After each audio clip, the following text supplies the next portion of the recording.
Anita college छोड़ चुकी थी और एक दिन वो किसी मॉल में कुछ सामान खरीदने के लिए गई। तभी वहाँ उसे एक कॉलेज का पुराना दोस्त दिनेश मिल गया। तो दिनेश अनीता से कहा, ओह हेलो अनीता, तुम कैसी हो? कॉलेज छोड़ने के बाद हम सभी दोस्तों को भूल गई हो? तभी अनीता ने थोड़ा शर्माते हुए कहा, नहीं दिनेश, दरअसल मैं किसी को नहीं भूली, बस बात ये है कि मुझे टाइम नहीं मिलता।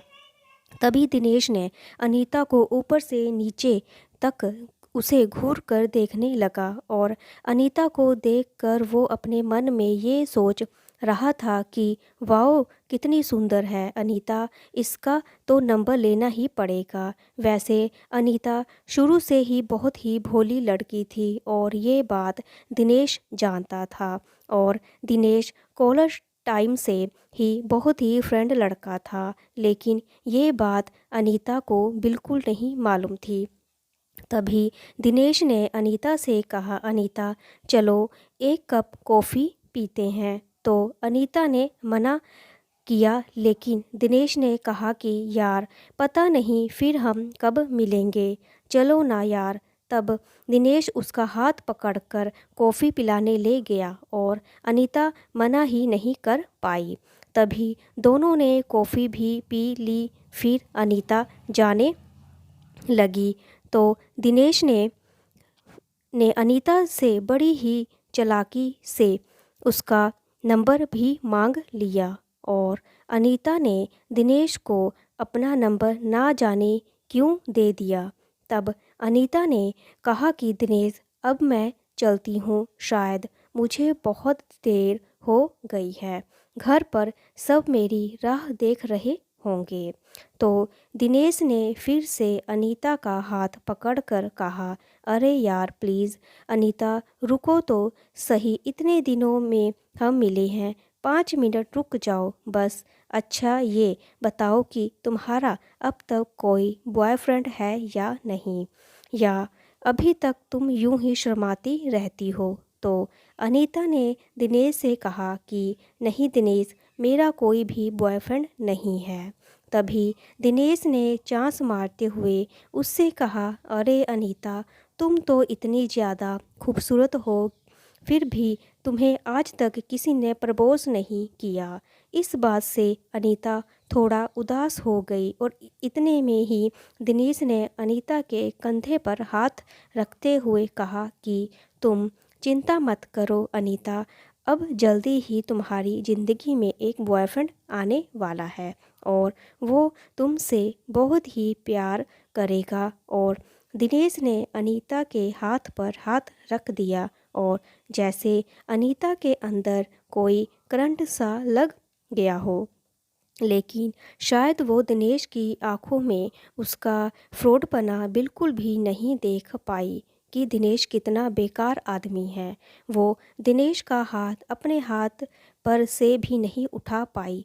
तभी दिनेश ने अनीता को उसके साथ एक सेल्फी लेने को कहा, फ़ोटो, लेकिन ना जाने अनीता उसको मना क्यों नहीं कर पा रही थी। शायद दिनेश उसके भोलेपन का फ़ायदा उठा रहा था। अब तो दिनेश ने ना जाने उसे व्हाट्सएप पर क्या क्या भेज रहा था। कभी उसे गुलाब का फूल भेज रहा था, तो कभी उसे हार्ट या दिल या किस वाले मैसेज भेज रहा था। और अनीता को कहीं ना कहीं डर लग रहा था, लेकिन दिनेश ने उसको कहा कि अरे यार, तुम तो कुछ भी नहीं, मेरे दोस्त की गर्लफ्रेंड तो रोज़ ही उसे एक किस देने एक बगीचे में जाती हैं और वो तो अपने घरवाले को तो कुछ भी नहीं समझती। इस बात से अनीता का हौसला बहुत ही ज़्यादा बढ़ गया। एक दिन अनीता के घर पर कोई भी नहीं था। इस बात का दिनेश को पता लग गया तो वो अचानक ही उसके घर पर आ गया।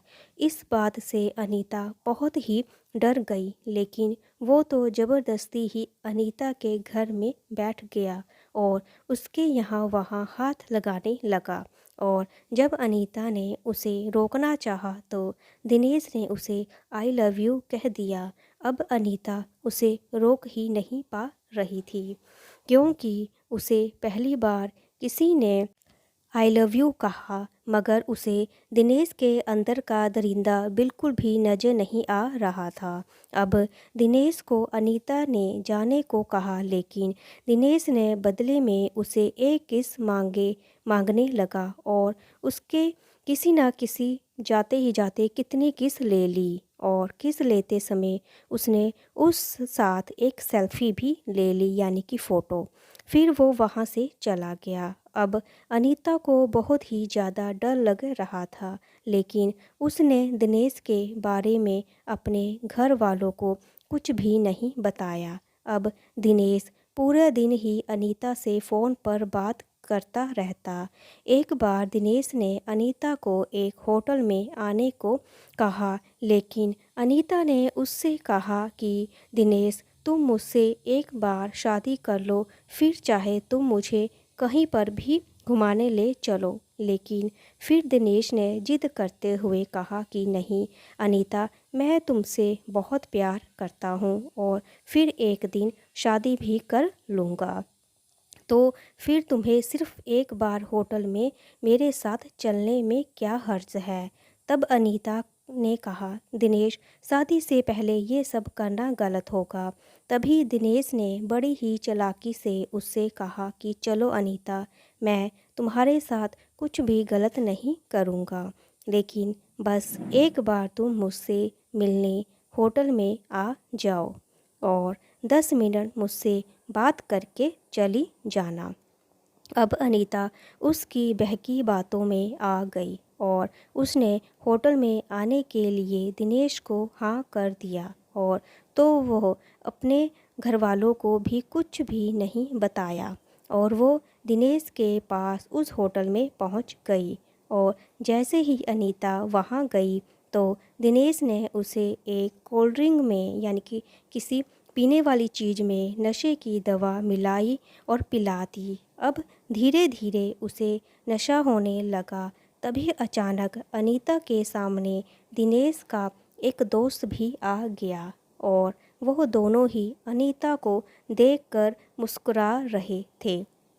अब अनीता सब समझ चुकी थी और दिनेश ने उसके साथ धोखा किया है। और फिर दिनेश और उसके दोस्त ने मिलकर अनीता के साथ जो गंदा काम किया उसके बारे में मैं आपको आगे की कहानी नहीं बता सकता दोस्तों, क्योंकि ये किसी की बेटी या बहन की इज्जत का सवाल है। लेकिन ये कहानी मैंने आपको इसलिए सुनाई है कि क्योंकि अनीता जैसी ही मेरी बहनें बार बार ऐसी ही गलती क्यों करती हैं, और मैं उन्हें सच्चा प्यार करने से नहीं रोक रहा। मैं तो बस उनको उन दरिंदों के जाल में फंसने से रोकना चाहता हूँ, जिन्होंने ना चाहते कितनी ही बार अनीता जैसी लड़कियों को अपना शिकार बनाकर उसका जीवन बिल्कुल ही बर्बाद कर दिया।